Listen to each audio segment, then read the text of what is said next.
Thank you, Dr. Rhodes. So, people often wonder how is the best way to interact with someone who is blind or has low vision because they want to be sure not to offend, they want to be respectful, and that's wonderful.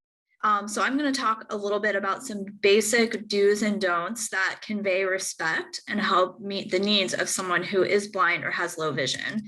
A couple of things to keep in mind. One is to announce yourself, say who you are and your title or what your role is, because the person might not be able to see your uniform or your name badge. So even if you've met the individual before, saying something like, "Hi, my name is Ted and I work in admissions," or "I'm a nurse," and that sort of thing helps set the stage for a respectful interaction. Another important thing is to ask the individual if they need assistance and what kind of assistance is best for them. Some people might not need any particular assistance. Some individuals might want verbal directions to get from one part of the hospital to another. Some individuals may prefer to have a human guide or just to have a little bit more information about how to get from one place to another. Different individuals may have different ways of accessing paperwork, so it's really important not to assume. Instead, ask the person how you can assist them. Another important thing to keep in mind is to let the individual know what you are doing before you do it, especially if you are providing some healthcare services like drawing blood or taking vital signs and things like that. It's really respectful for the individual to know ahead of time what is happening. Also, it's okay to use words like look and see around someone who is visually impaired. You don't need to worry about censoring your language. And in fact, it is really respectful to use the same kinds of language with us as you would with someone who is fully sighted. And a couple of basic don'ts to keep in mind. Don't talk to the person who is with the individual if they come with someone who maybe is driving them or with a family member. It's important to direct your questions and your communication directly to the person that you're interacting with. And finally, don't grab or push the individual.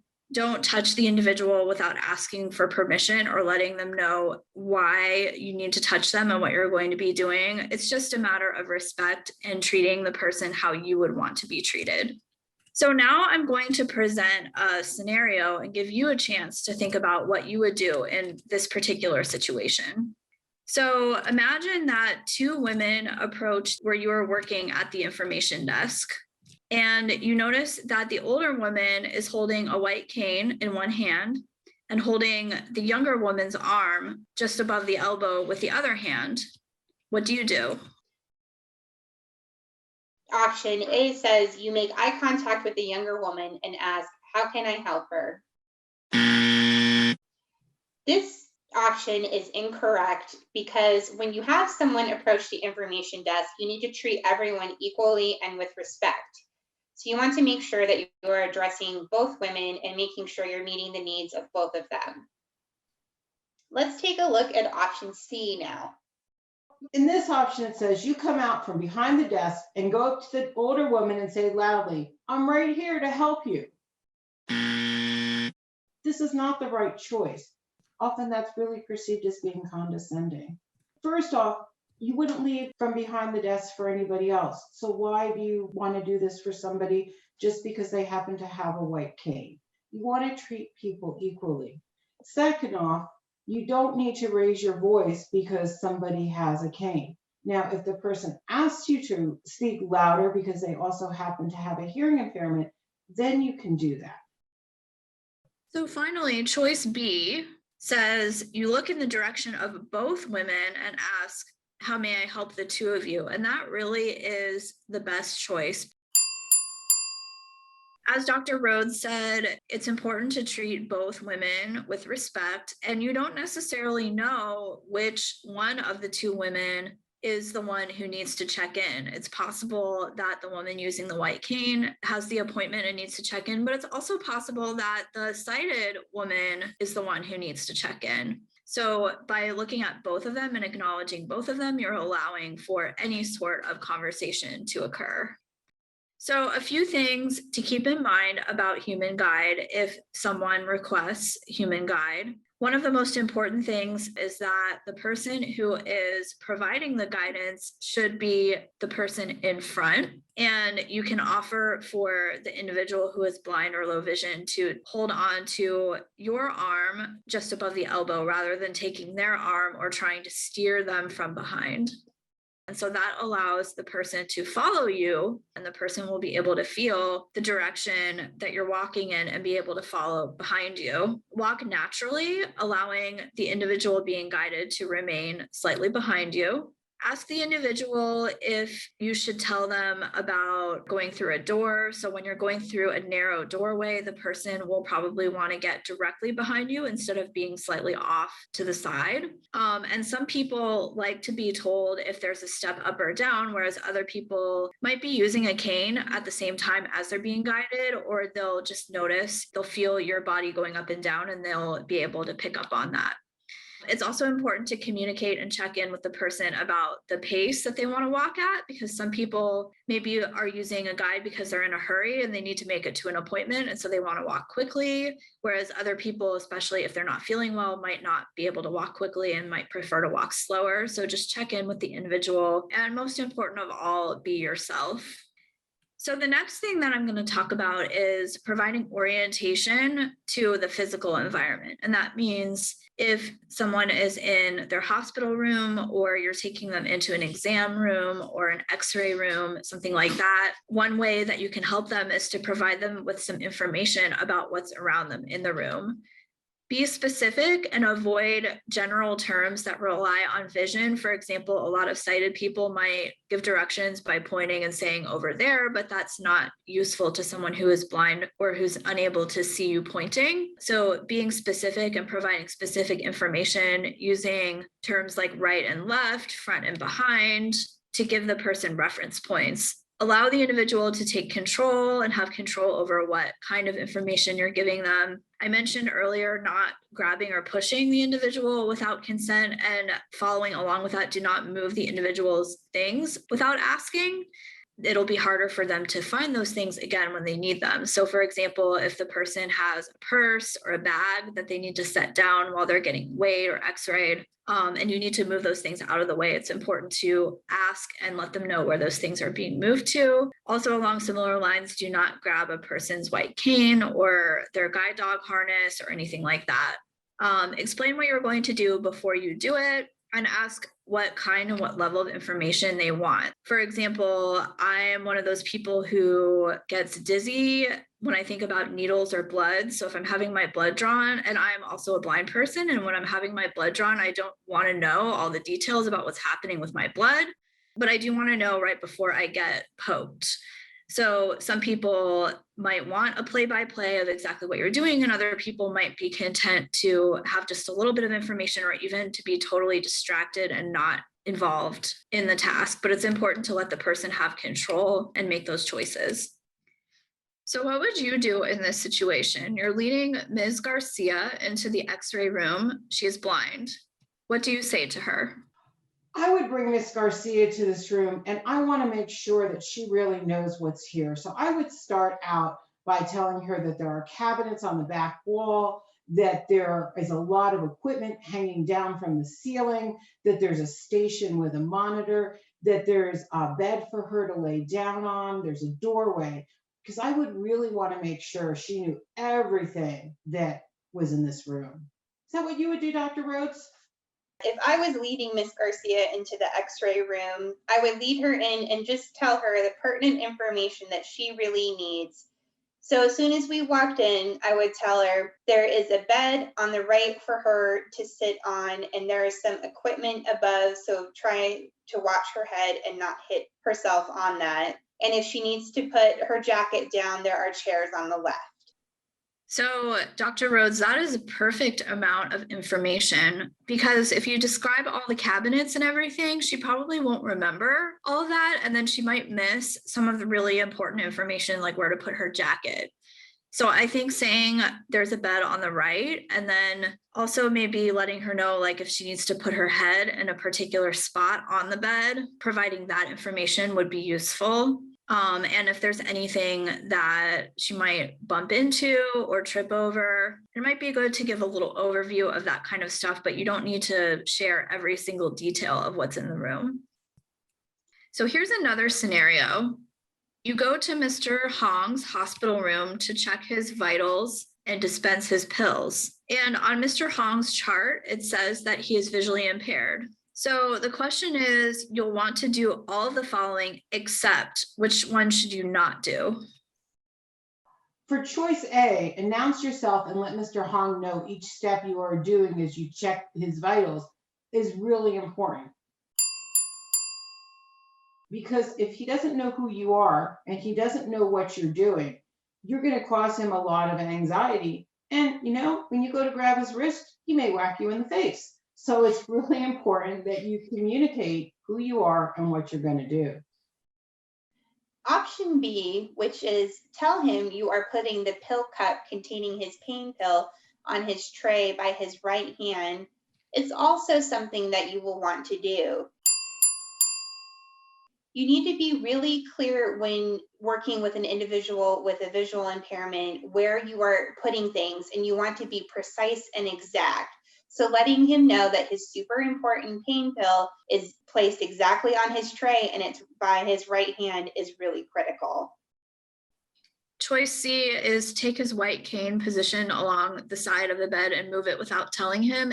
And you definitely don't want to do that because he might need his cane, and if you move it, he won't know where it is. Now let's turn it back to Dr. Rosenblum, and she will talk to us a little bit about options for accessing print.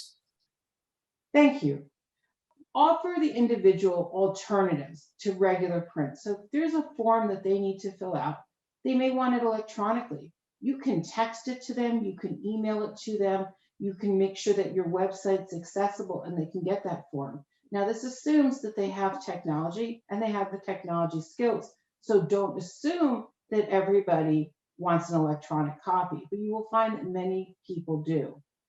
You can prepare materials in large print. However, keep in mind that if the print's too large, it's going to be difficult for the person with low vision to see. Not all people want large print. And for some people, even with a fair amount of usable vision, no matter how big you make it, they're not going to be able to read it for a sustained amount of time to get information such as discharge directions. A lot of people do read Braille who are blind, but a lot of people don't. Also, you may prepare materials in Braille and it may be a year or 2 years till somebody comes and needs that material in Braille. So one thing to keep in mind is that when you're doing pre-appointment paperwork and information with somebody, if you ask them ahead of time if they need an alternative format and they do say they need Braille or large print or electronic, you have time to get them the information in the format they want. You always can offer to read the information to the person if you don't have it in the format that works for them. When you do read to somebody, ask them if they want you to read the heading, the table of contents, or just start at the top and read all the way down. Not everybody wants to hear every detail. They want to get the gestalt of what that information is about. Now, I want you to also think about color, contrast, lighting, and glare.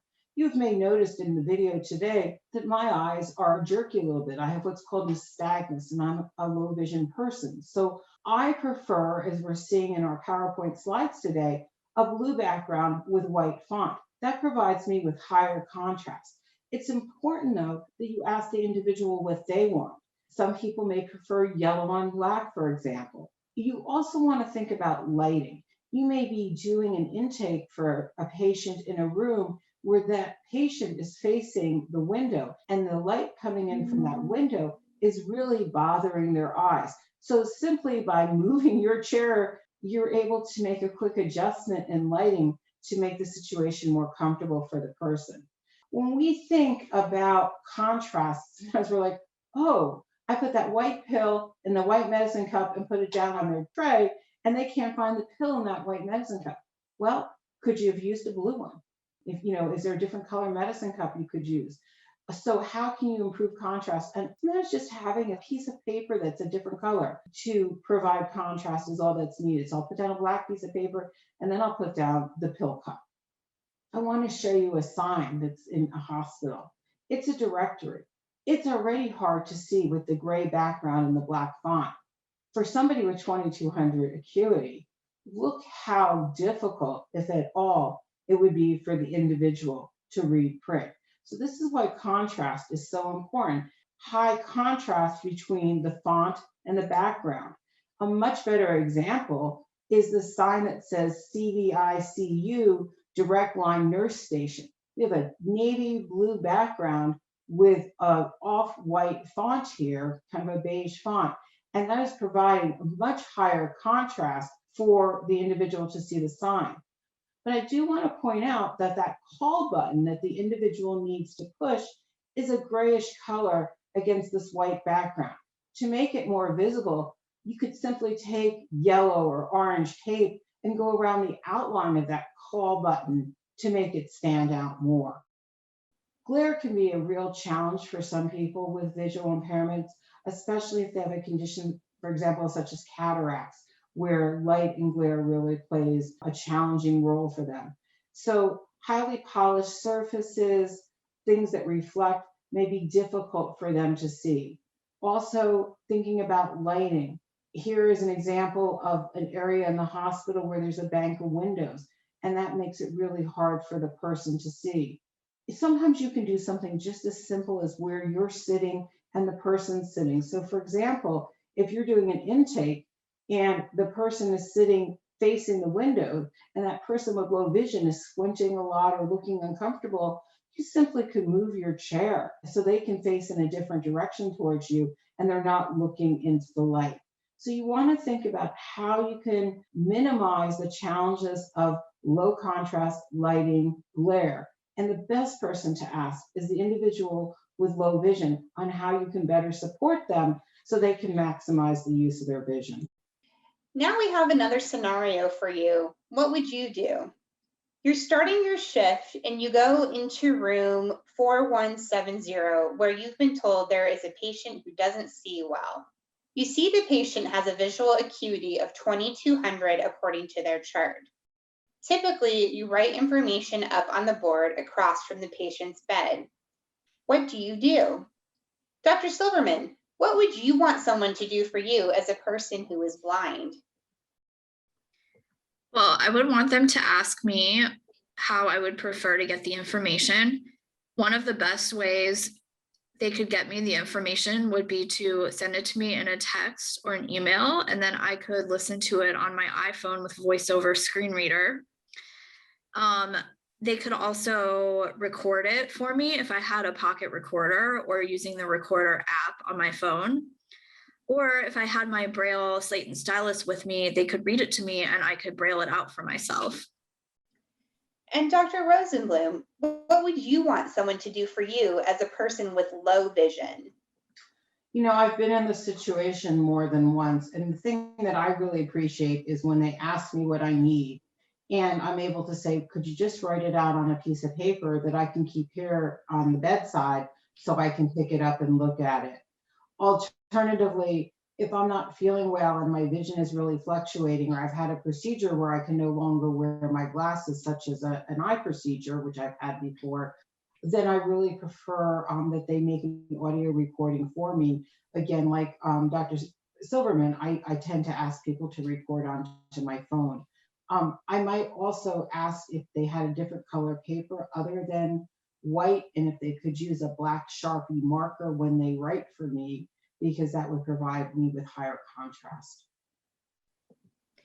So we've talked about how we might approach this with a person who is blind and a person with low vision, but we also need to talk about how we would approach this with a person who is deaf-blind.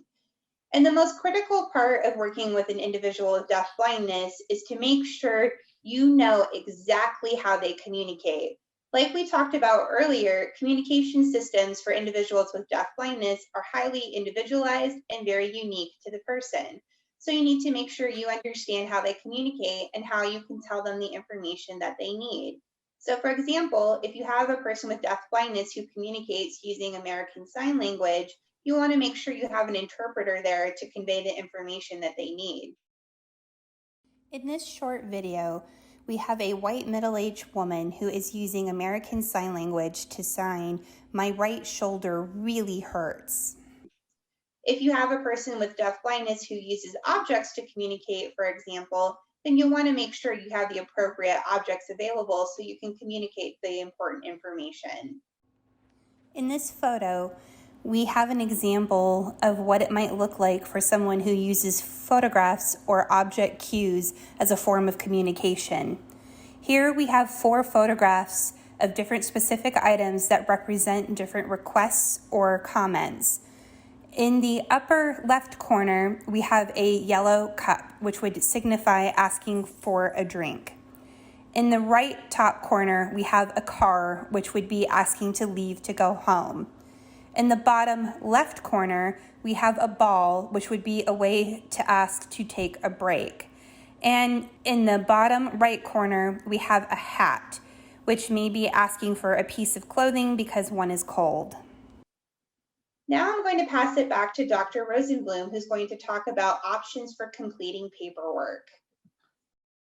Okay, so if possible, you want to ask the individual how they would like that paperwork ahead of time. Remember, it might be electronic, it might be large print, might be braille. It also might be regular print. They might bring a magnifying glass or they may hold it closer and read the print. You may offer someone to be a scribe for them, somebody who's going to fill in the information for them. So they're going to have to talk to that person. And it's really important that you provide a private room when they're going to be giving information and discussing information that's personal. So you want to plan for that.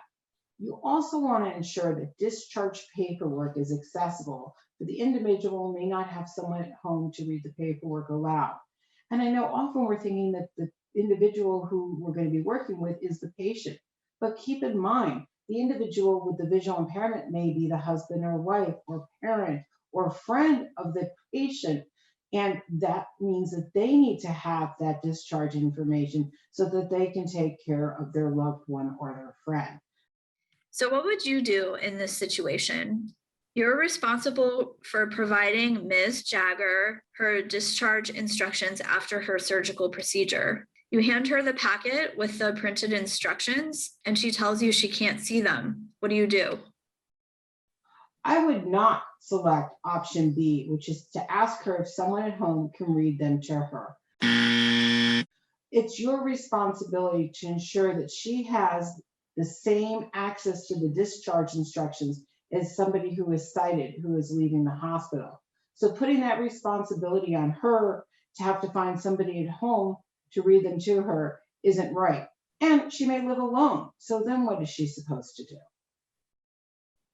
Option C, which is tell her that the instructions aren't that important and to use common sense, is also incorrect. First of all, everyone deserves equal access to information given to them in medical settings. Second, it is completely unfair to assume that the instructions should be disregarded and to just use common sense. If the instructions are being provided by the surgeon, a doctor, or a medical professional, then by nature, they are very important and need to be thoroughly read and understood. So we need to make sure that this individual has complete access to the information that she needs so she can be healthy and well after her surgery. I would recommend option A, read them aloud to her or offer to email her a copy. So you're giving her a couple of options and she can let you know what works best for her. All right. Well, we have covered a lot of information in our time together today, and we appreciate your interest in learning how to be effective with an individual with a visual impairment. We want to end with just a couple final thoughts. Be sure to announce yourself. You've got to let people know who you are and what you're doing. So ask, how can you assist them? Don't just make assumptions. Let the individual know what you are going to do before you do it, and give them the option if they want to be distracted. But how much information do they want if they do want information? We really want you to think about how you can offer alternatives to maximize the individual's independence. So when you can come up with a list of ways that they can get the information or take part in their healthcare, then you're giving the power to them, you're treating them with respect. At the same time, we want to remind you to be yourself. Just because somebody happens to have a disability doesn't mean that you don't get to be who you are. Laugh, enjoy, interact, be supportive. You will find that people who are blind or have low vision or are deafblind are more like you than different. We want to end by expressing our thanks to the James H. and Alice Tubert Charitable Trust, which funded the work that the American Foundation for the Blind did leading up to the creation of these materials. We also want to thank the Cobble Huntington Hospital Foundation, who worked very closely with us and the Tubert Charitable Trust. Chad Allen, RN, BSN, Patient Experience Manager at St. Mary's Medical Center, and Holly Mount, MSN, RN, CPPS, Director of Patient Experiences, Mountain Health Network, and Cobble Huntington Hospital, have both worked with us throughout this process. Thank you to Vispero, which is the company that provided us the video clip of the gentleman using the Ruby video magnifier, and a special thanks to our colleagues here at the American Foundation for the Blind for all their support. If you need more information, please email me, Dr. Rosenblum, at prosenblum@afb.org. Thank you for your attention and your interest in this topic. Logo: AFB, American Foundation for the Blind, expanding possibilities for people with vision loss. www.afb.org